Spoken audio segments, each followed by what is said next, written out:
on. Hello, hello. Hi, how Welcome. you doing? Welcome to my podcast series, Lifestyle by Design, Not Default.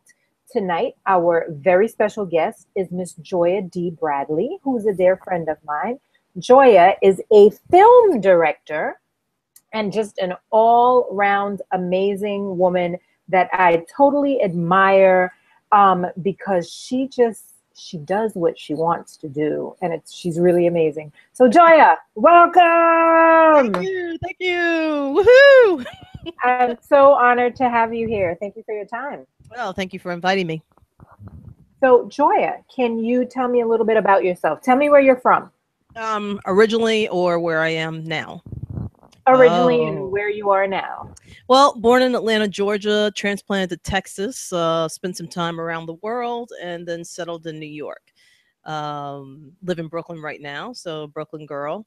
Used to be a Manhattan snob like yourself. Then I became Excuse me, enlightened like myself. and moved across the bridge. Yeah, that was a yeah. Um, Caught that, by the way. um, yeah, and so I've always been in the arts.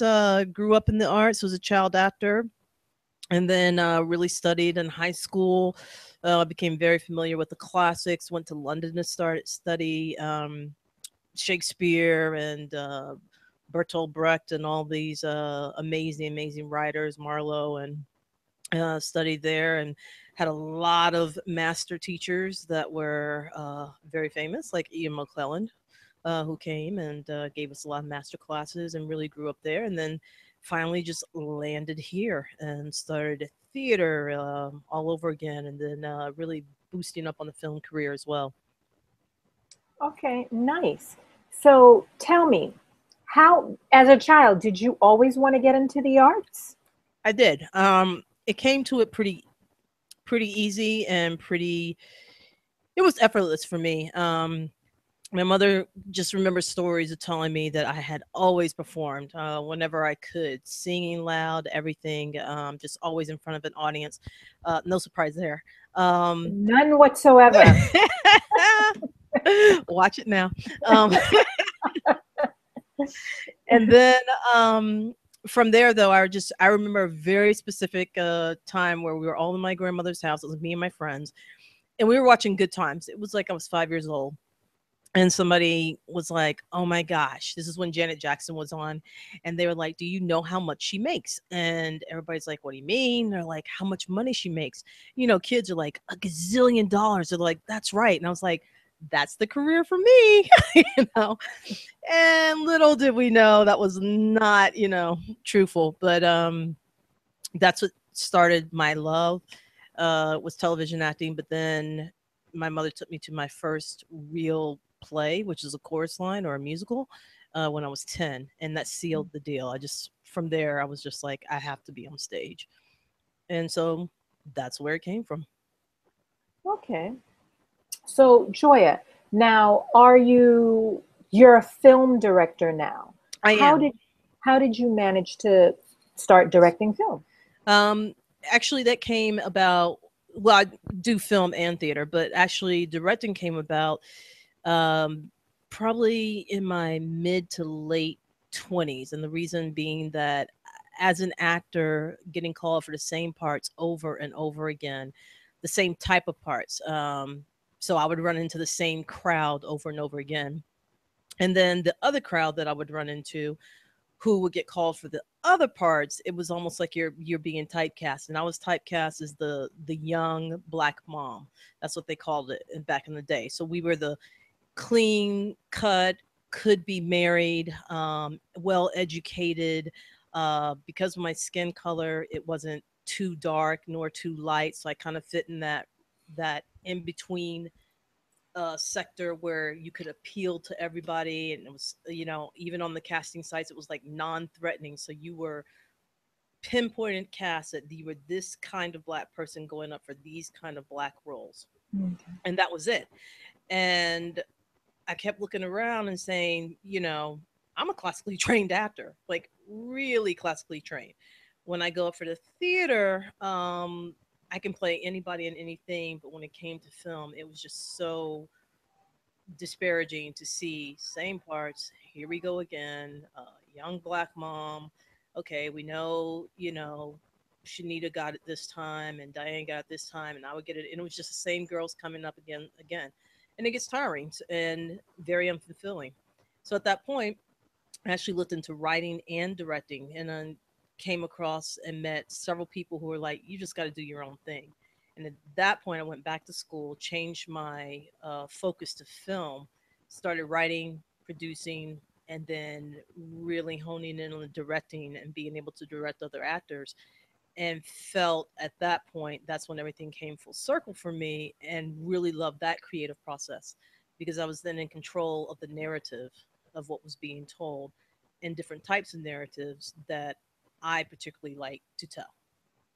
Okay. So, can you take me through the process actually of what it was like, after you finished school and you had the idea for your first project? Yeah, What was that like for you? that was pretty scary. Because as anybody putting something out there that you want to be perfect in every way. I'm a perfectionist. So I'm like, I need this to be perfect. I need it to be well liked. Um, and you have this idea in your head that this is going to make or break your career. And you start to probably dwindle the process or make it harder than what it really needs to be. So for me, it was a very scary um, time in my life because not only was I directing myself, I was also writing, producing it, finding another. There was another actor that was actually on stage with me at that time, and writing for him as well, and putting this whole show together myself with my name on it. I was funding it, like my own funds, getting the critics to come out to it, having to sell the seats to the theater and all this stuff. It was the most terrifying thing for me, wearing all those hats. Swore I would never do it again. It was like, that's too many hats. But out of that experience, it did teach me that number one, it's okay to fail. I didn't fail, but it was okay if I did, and to keep putting stuff out there, so that you just keep being creative. And I found that through that experience of, first of all, sitting down, writing, you got to get it written, and then casting it, and then submitting the actual piece to festivals that are all around that are like, yeah, we read it, we liked it, we saw the tape of it, we would love to have you come. Then marketing and producing and getting the funds to do all of that, and then making sure that you're ready for when the audiences come. It's a thrilling experience, it's a scary experience, but it actually teaches you to grow up very fast in this world of entertainment when you do it all yourself. So, tell me about a time while you were making your first. What is the name of your first film? First film I think was Black Woman. I had done a short doc, so um, I don't really focus on that one too much. But the first short film I did was Black Woman. That one I thought was amazing. Of course, but of course, Of course it was. of course it was. Of course it is. Um, and I think it was a piece that was probably about maybe 10 minutes long, and it was a short piece, and I just got the idea one day and I wrote it like in about a week. And then I submitted it to, I was still in school. So I submitted it to my professors at the time, who are working directors and actors. And they gave me some feedback, and they're like, try this.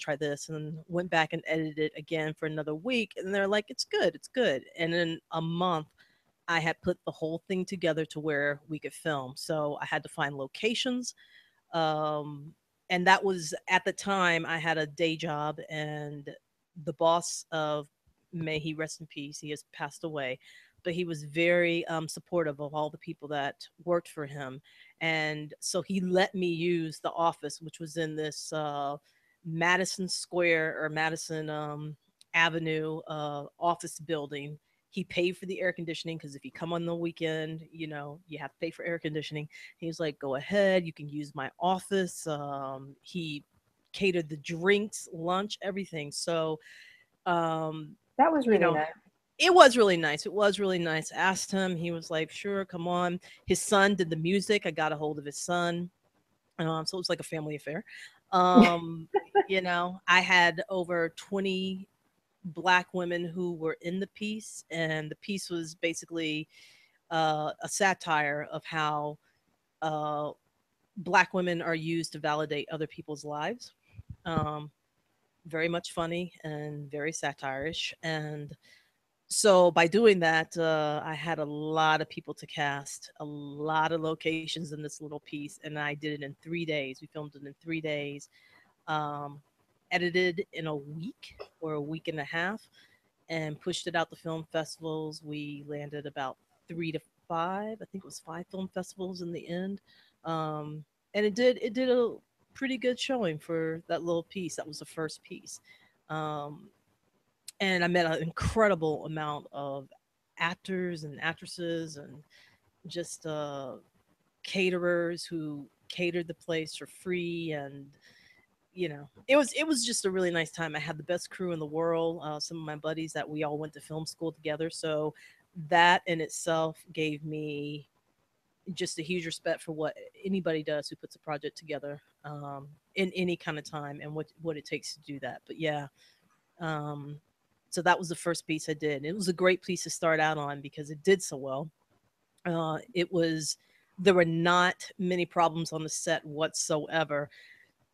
So in actuality, it probably, I guess, in the long run, maybe made it a little too easy because it was like Okay. a flawless film set. People showed up on time. There was not once the problems that we had were something that could be fixed in 30 seconds. It's nothing that you had to think about at all. So I was like, this is easy. I got this. I can do it. This is great. Um, but so it sets you up because then when the projects become bigger, longer, and you're dealing with more people, you really have to be on top of your game. So that was a great project to start on. Okay. So you have actually, from since then, gone on to do several other films. I Yeah. want to I want to ask about from the work that you've done so far, the body of work that you've done. Which one can you remember offered the biggest challenge where, you felt yourself maybe shutting down? Could you tell me about that? Um, Actually, the one I just finished. Azrael Descent. Yeah, Azrael's Descent. It's a much bigger project. There are many more moving pieces that were on this film that I have not dealt with before, which one was special effects. Um, the size of the cast was much larger than any of the cast that I've had. And I've dealt with SAG actors before, but I'm dealing with other actors where all these actors were definitely working actors that had many gigs, and I'm, finagling schedules. And then the time constraints that we had, and the problems that were on set. Unfortunately, my DP got sick one day that pushed back scheduling or shooting for about 2 hours. Um, and we were only using one camera, so not two cameras, and just little things like that that come up that you're like, are you kidding me right now? um Now instead of my shoot going to 9 o'clock, now we're going till 1 o'clock in the morning, and I've got to have people be back here within a 12-hour range. So things of that nature. It just got it was hard on this one. We kept our composure though. It was a very professional set. I learned a lot of some things to do. Like I said, the one camera thing, I was like, might be good to have two cameras. In case, because even on another film that I did, we found out my DP, the camera wasn't working, but the card itself, it was a card problem that we had, a digital card that was going into our camera that was the actual problem. Luckily, somebody else who was there had a camera that was at home, so that they were able to run out, get it, and bring it over. So little things like that. It's just you learn as you go with that. But this one, by far, as Real Ascent, gave me the most challenge, to which we're living up to. So I got to hand it to my crew. They're excellent, and the actors, top notch of the game. Okay. So now I didn't mention it up until now. You have a regular day job, and you have a regular day job. You are a wife and you are a mom, somewhat new mom, babies two, Two about and a two. half. Yeah, she'll tell you. She's a big Or, girl now. She's like, I'm a big girl now. aw, and she's beautiful, Thank you. absolutely beautiful. And you and I actually met. We used to be coworkers, Yes. you know, and I really admire the way that you always stayed focused on writing and directing and working on your projects and just, it's almost like you had tunnel vision. This is what I want. And we joke around about living in Hollywood, and I would say, you need to hire me and I'll move out there and work for you, and you're going to get there.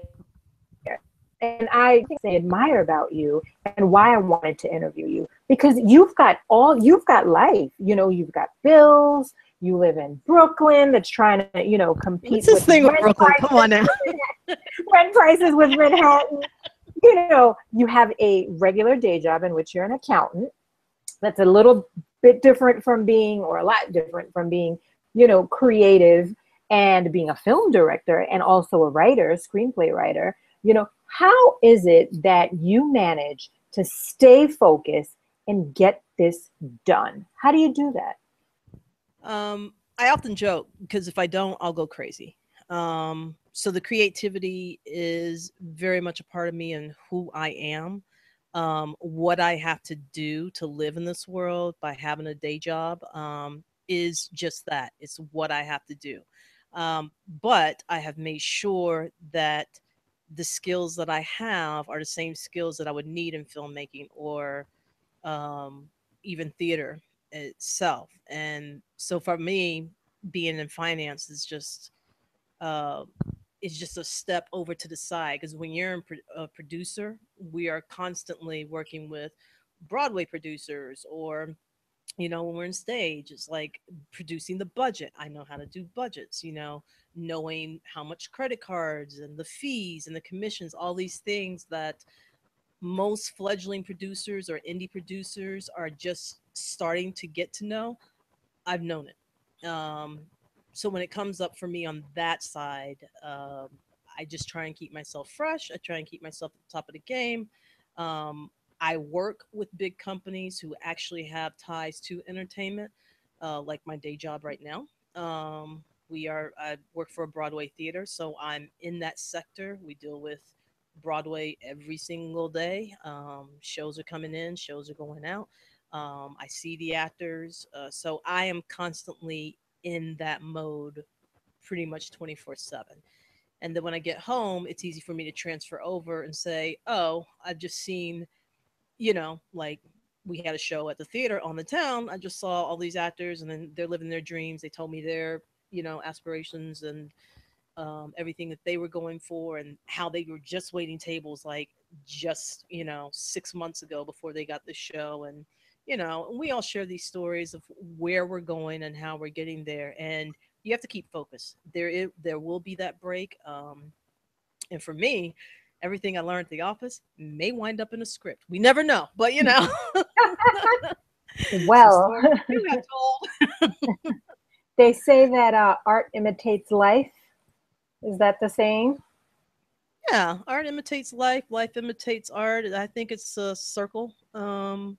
Especially with all kinds of creativity, they feed off of one another. They have to. They have to. Okay. So Can you hear me? yeah, yeah. I can hear you. Can Okay. you hear me?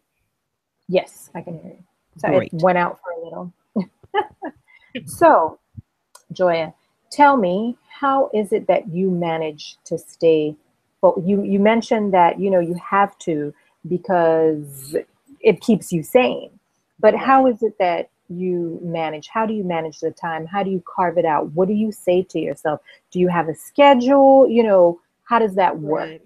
Right. I do have a schedule. There are certain days that, like, my wife will go ahead and take the baby to bed, or she'll put the baby to bed, and we know that that's time for me carved out, that I either have to watch a certain show, or I'm writing that night, or I'm budgeting that night.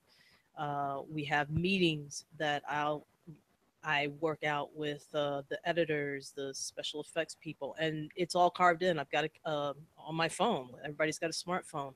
I put that right into the calendar.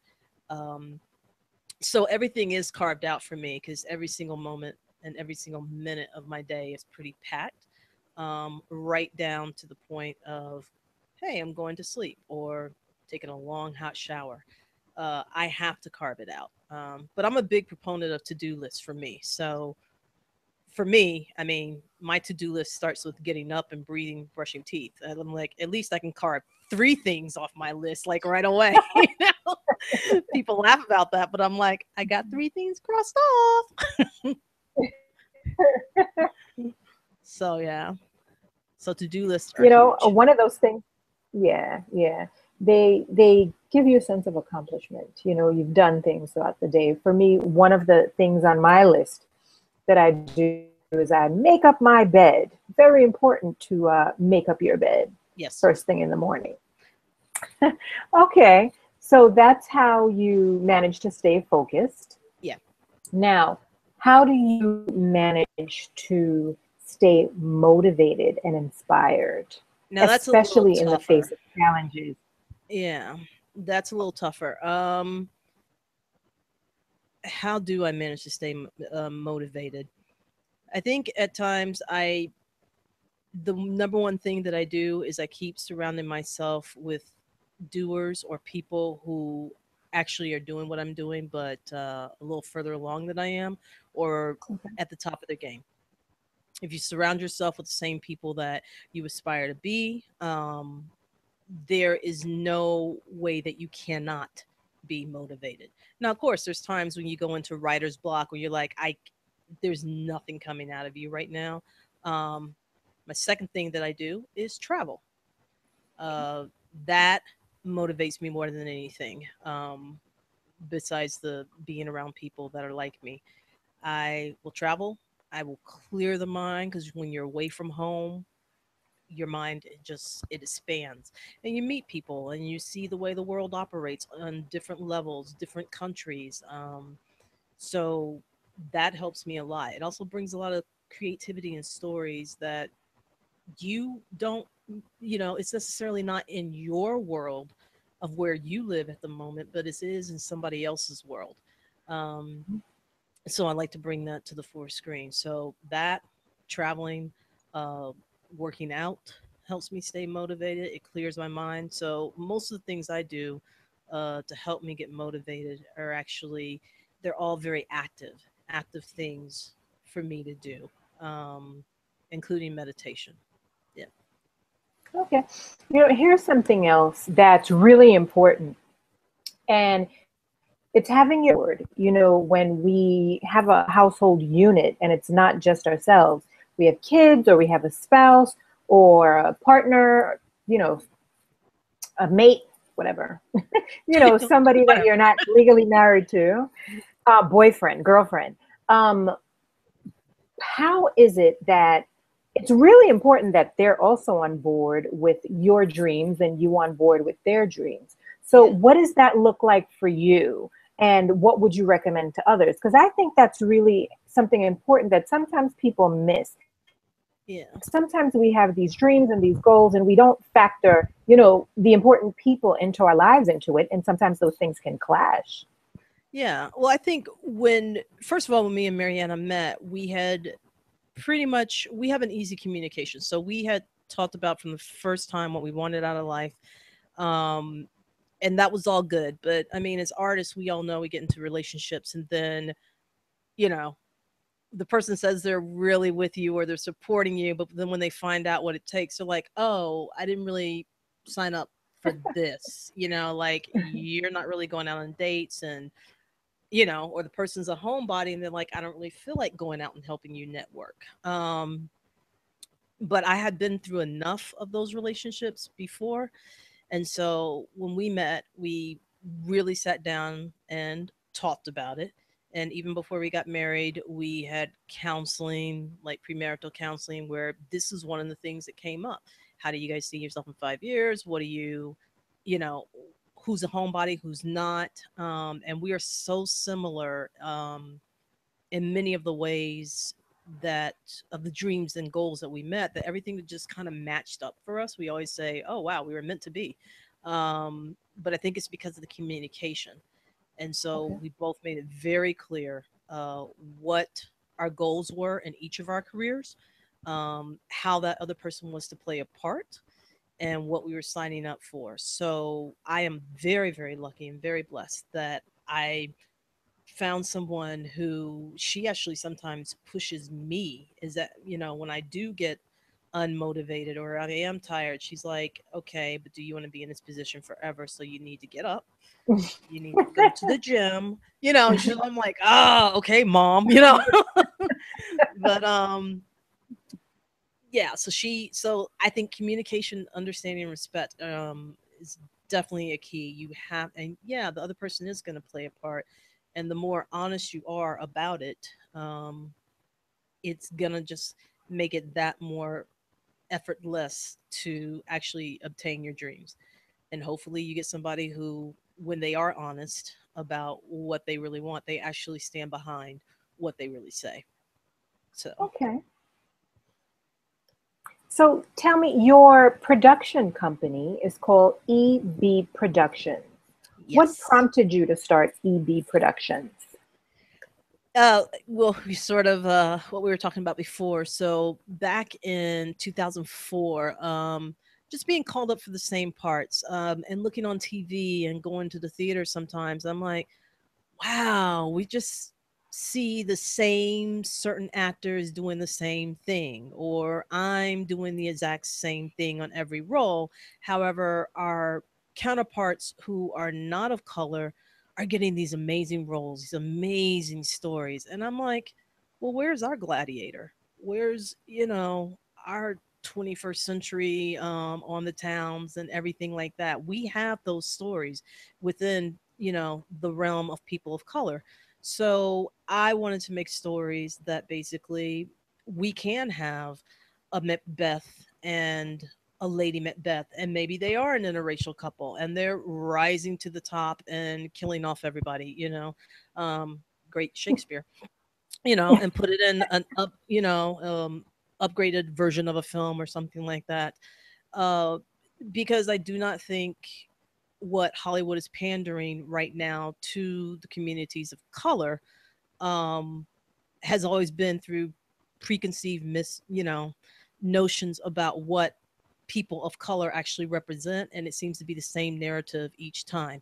So that's what prompted me at that time. Luckily, now we have Shonda Rhimes, Ava DuVernay, we've had Casey Lemon, we have a ton of Black women who are rising to the top and who have been there. Julie Dash from the very beginning.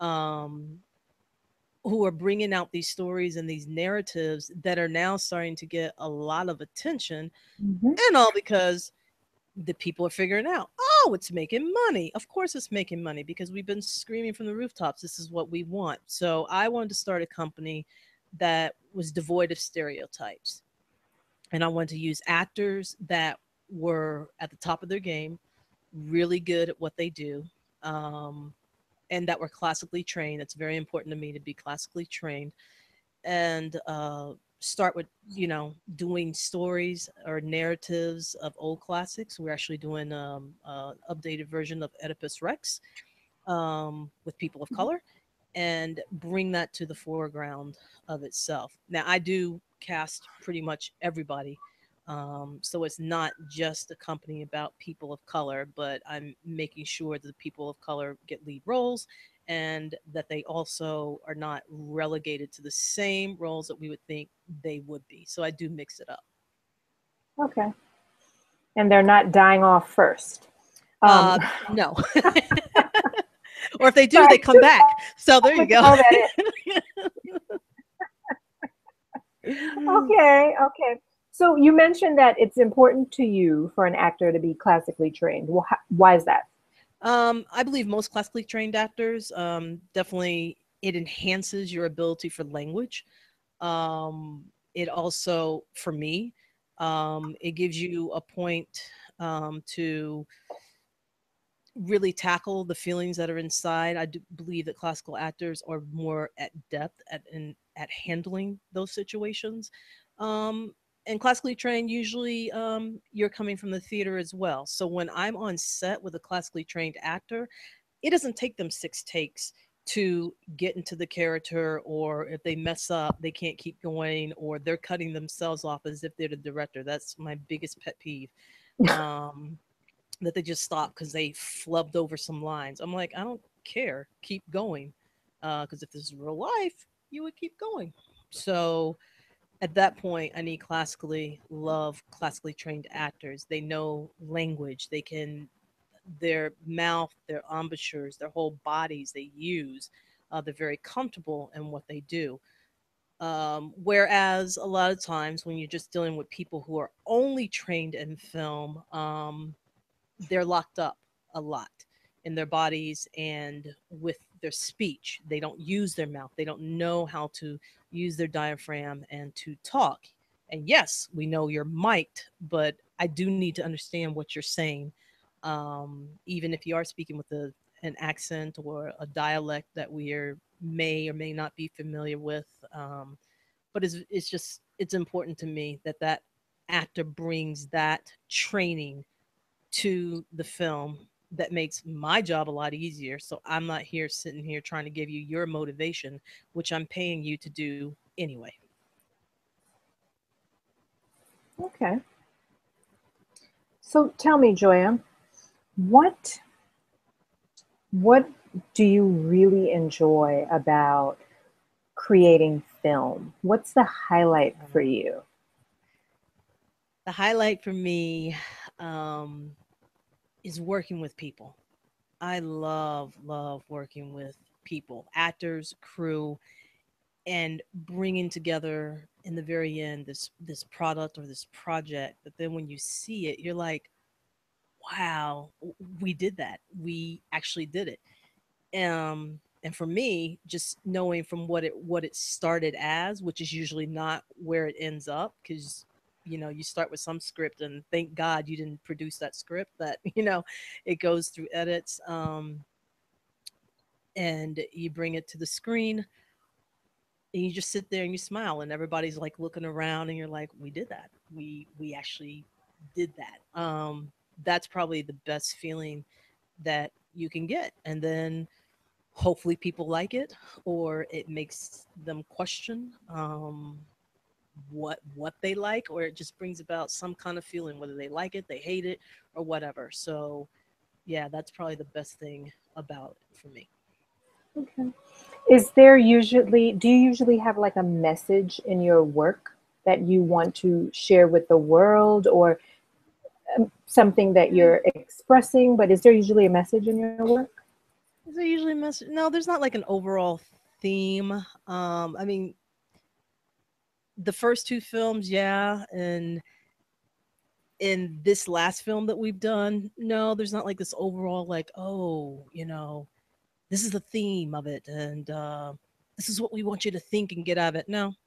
I usually just like to write stories, and just see where they go and the characters and what they lead us to. There's no teaching moment for me. I like to put these characters right in a situation and let's see how they deal with what's going on around them. Okay. So you're currently working on Azriel's Descent, correct? Is that your current project? Right. Okay. What are your plans for Azriel's Descent? Ah, so this one's going to hit the film festival markets. We're still in post right now, so we're still dealing with special effects, and the editing, sound, and composition, which are the last four things that we're doing before we get it ready. It'll go to the film festival circuit at first, and then we're starting to market it, and turn it into a series, episodic, for television, and or Netflix or HBO. something like that, and then expanded that way into it's basically 5 seasons from there. Um, that's where we would like it to go. Now, if somebody gives us a tri-picture deal from that, I'll take that too. But this one more feels like a television series, so that's the end game for this one. Okay. And what hmm, what do you have planned, or where do you see yourself rather in the next 5 years? On top of the world, Disney World. No, in the next 5 years, I hope to be in the last seasons of Azriel's Descent, with two features that have already been, promoted and are out there, and definitely winning a couple of awards. We definitely see an Emmy for this series just because of what it's about and where it's headed. Working my way on up to the Oscars. Trying to get back into theater as well.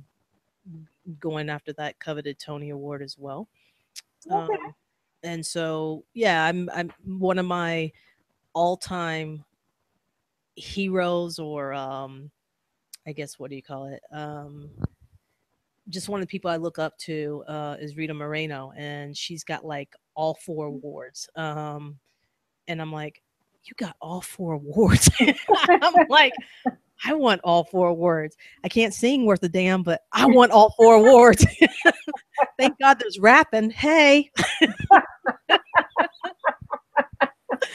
So I don't It's know going to how be a I'm gonna new get category. I don't know how to get a Grammy, but I'm gonna try. Okay. I have your back for that one. How Yeah, about that? you can be on the record with me. That's right. You can do a remix. Yeah, we'd be like, that's right, that's right. Do the remix. That's right. Oscar. So yeah, so that would be the highest goal, trying to figure out how to get a Grammy. So the other Well, three I got. So hey, we can come up, we can model, maybe Jay-Z and Beyonce and figure out how they did it and come up with our plan strategy and put it in exactly. action. That's right. This can happen. That's a Yeah, project there. that's what we're gonna do. Yeah, Yes. either that or I will bribe some people, and they'll be the Grammy goes to Joyia D. Bradley. Everybody's like, what does she do? Be like, I don't know, but give me my Grammy. They'll turn to Kanye. Yeah. The cameras will turn to Kanye. And he'll And be like, he'll make that give face. the face. And if you're lucky, he'll come up, Yeah. snatch it out of your hand. Be like, she don't deserve this. I'll be like, I know I don't, fool, but I'm getting it. So yes. Kanye can help make me famous anyway. Yes, we can. It'll be that any publicity is good publicity kind of Right? a thing. Everyone will know who Joyia D. Bradley is by the end of that. Not only in the theater and film world, but also in the music world. Yeah. They'll be like, You she know? can't sing. Yes, I can. Yes, I can. Shut up. Just there's auto tuning. There is. We won't talk about who in the industry is being on the tune. Oh no. Nope. But it can be done. It can be, and we will do it. All right, we've got a plan. That's right. 2000, let's say 17. That's good. That's good. Realistic timeline, Yep, right? yep. And then 2 years to promote it. Yeah, we're good. We're good. Okay. So, Joyia, tell me, what is your biggest challenge at this current point in your life? um, yeah, I would say balance between life and work. Um,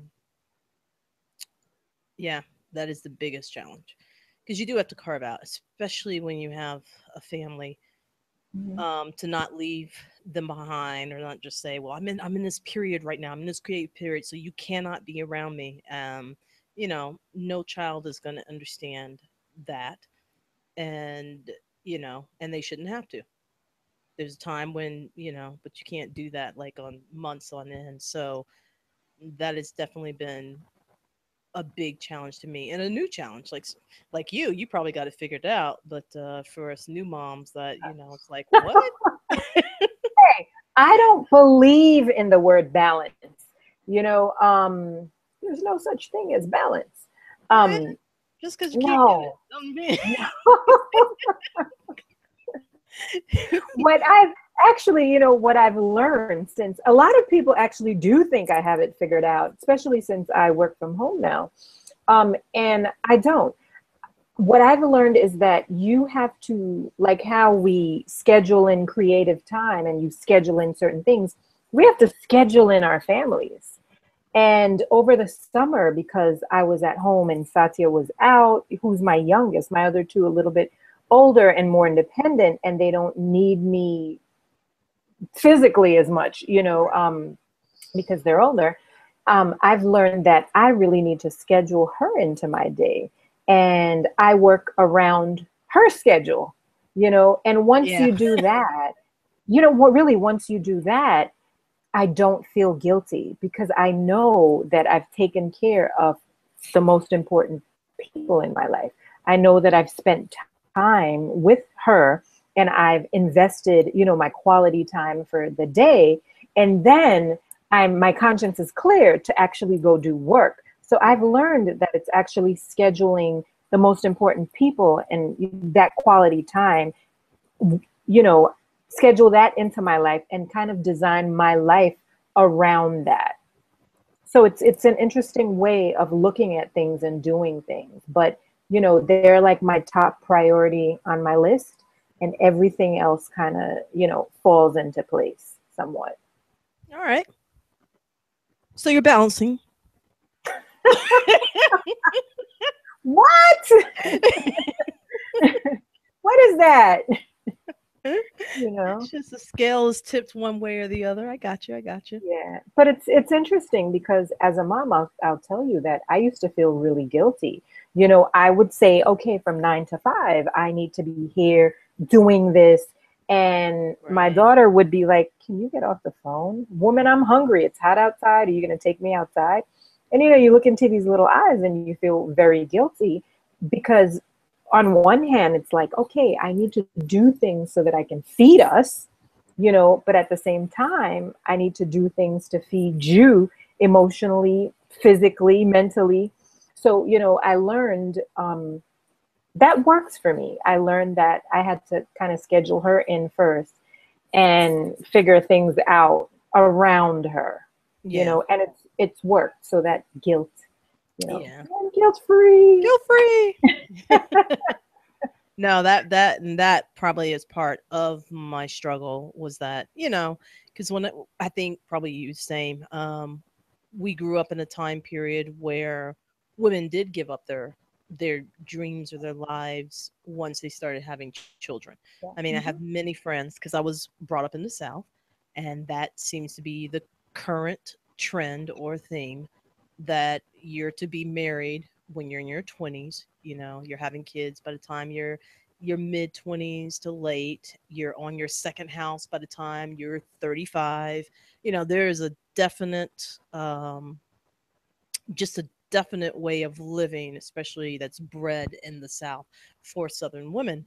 And that's where I was headed. I was actually, supposed to be married at 24, um, and having children, in the next 2 years. And we were talking about buying a house, and everything in me was just fighting against it. And I pretty much fled. I ran like really, really hard, and glad I did. Glad I did. But yeah, for me, having a child much later in life than most of my, friends and all my female counterparts, has afforded me to, I guess, grow up and see what's really important in life. And, like you said, basically know what's a priority. it would have been a disaster if I had a kid, you know, when I was younger and trying to do my career or anything artistic as well. I think for me and where I was, it would have not worked. So yeah, that balance thing is huge for me.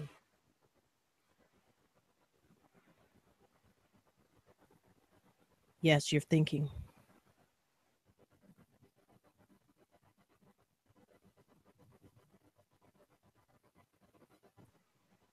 Are you hearing me okay? It's a I little am tech. now. A little Okay. technical. Yeah. Okay. So we spoke tonight about, how to stay focused. We Yes. spoke about how to stay motivated, and keep pursuing on your dreams. We spoke about, some of your challenges and some of the highlights for you in going after your dreams and what gives you joy and pleasure. So tell me, what action steps can people take now and implement in their lives to start living their dreams or doing something, no matter what their current circumstances are, or no matter, like how distant their dreams might their dreams might seem based on their current circumstances. What can someone do now, today? Now, what I think has always helped me see where I'm going to go, and I know this may sound cheesy or whatever, is two things. Wherever you are, just start writing down everything you want to accomplish in life. It can be, I want to buy a pair of sneakers. Write it down. I want to meet the man of my dreams. Write it down. Then write down what kind of man that is. Make sure it's very, very specific. So, whatever you write down, make sure it's very specific. It can be as big as, hey, I want to win a $30 million lotto, or as small as, I just want to be able to get out of bed tomorrow morning and not feel, depressed. Whatever it is, just write it down. Take one night to do that. Anything, everything. Fold that piece of paper up, put it away. Do not pick that piece of paper up until a year later. So remember where it is. You will be amazed that just by writing stuff down, you open that piece of paper up a year later, you'll be like, oh my God, I did that. I did that. I did that. Because self consciously, by you actually taking a pen to a paper, it is actually drilling into your brain, your soul, and everything and your subconscious of what you're going to achieve. It's been scientifically proven, um, and even just spiritually proven. You've called it out, you wanted to do it, and now you're putting it away and you're starting to make these action steps that sometimes you're not even aware of to do. The second thing I also do that goes along with that, I do a vision board. So I get a cork board and I just ask all we live in a building, apartment building, and I always constantly go to my neighbors. Hey, you guys got any magazines? For those people who still get magazines in the mail, and I cut out pictures and words and all that, and put the stuff that is I want right now. So if it's dealing with a movie, if it's dealing with family life or whatever that I found important, we put it up on a vision board. Um, and I do this with my wife, and we do it with our child as well. We're starting to teach her, and it's things that are important to us right now. And we walk by it every single day. You're seeing it every single day. What you put in front of you is exactly what your life is going to be. So you see it, you write it down, and you do it. That is what you surround yourself with. You surround yourself with trash, guess what? You're going to be trash. You surround yourself with doers or people or positive images, you can't help but to be that positiveness, and those are the things that I would start off with right now. You'll be amazed at how it happens. And I tell this to people all the time: write it down, write it down. And you won't believe how many people are so afraid to write it down. I'm like, well, that should tell you you're afraid of it actually happening. You're afraid of the success that you might actually have. But if you'll start to get it that when you get tired of living the same way that you are at the moment and it's just like eating you to pieces, write it down. It'll change. Okay. Thank you. Thank you for that. I truly believe in what you said. First, it starts, with this vision, and we have to get it out of our head and we've got to write it down, and it becomes our reality. I Yeah. totally agree with you on that one. So, Joya, I love to ask a few fun questions. Oh, jeez. No, I'm not making you any lamb chops, okay? You still owe me lamb chops. So tell me, what is your favorite phone app? What kind of phone do you have first of all? Samsung Galaxy 5. Still on 5, not 6. So I know some Samsung Galaxy users. okay, great.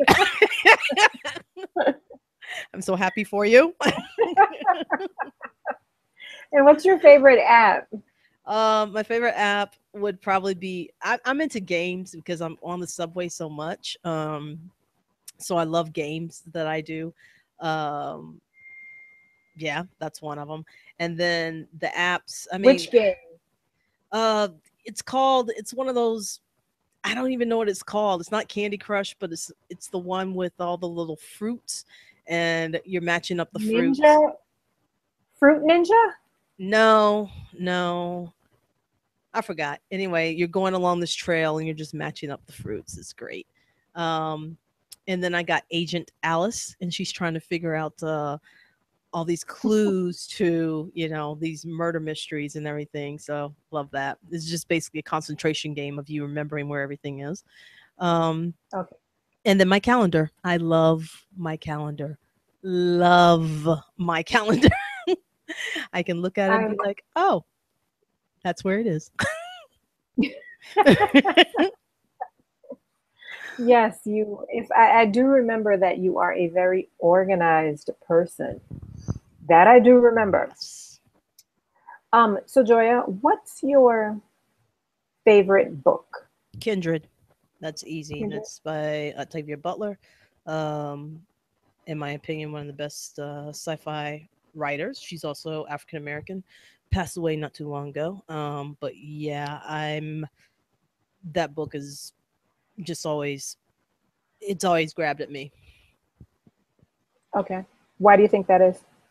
The subject matter that it dealt with was about a young couple who are interracial, and by some um, time portal or whatever, she gets traveled back into the time of slavery and finds out that she has to save a boy who rapes her grandmother in order for her to live. Hmm, So, interesting. yeah. Um, so yeah, love that book. Okay. Who has inspired you the most in your lifetime? I would probably say one person or many. The most. Oh gosh, like I thought you were classically trained. Is it Gigi? Actually, it is my grandmother. My grandmother Gigi. She's going through a little bit of a hard time right now, getting up in age, but that woman went through a lot, um, from an abusive marriage to being one of the first Black people to work for Delta, and um, just a lot that she's had to deal with, and helped my mom bring me up as well when we were living with her. She, in my estimation, is just a wonderful human being. Always accepted me for who I am, and accepted the world. So, uh, can I learned a lot from her, a lot from her.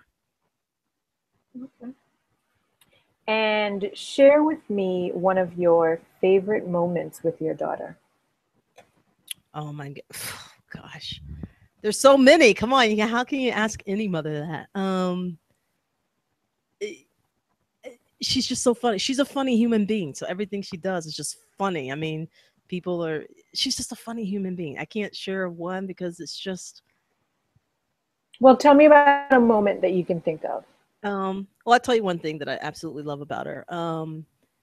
We always wake her up by singing to her. So when when it's time to get up, we'll sing a song, any cute little song, and she will just roll over and she has the biggest smile on her face. So this kid wakes up happy, pretty much 365 days of the year, which I just think that's an incredible feat because I'm Yeah. not waking up happy.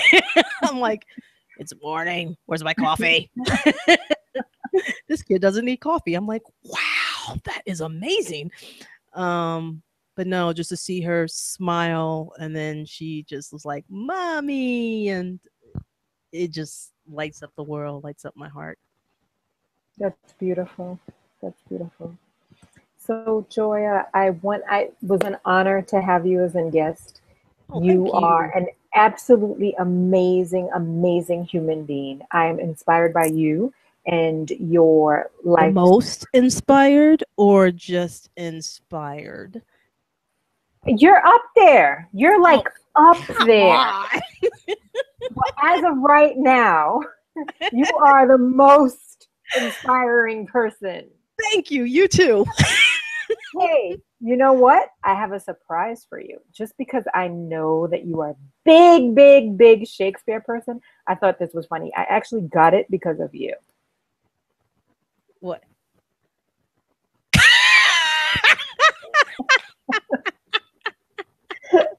YOLO, Juliet. And there's one called Seriously Hamlet.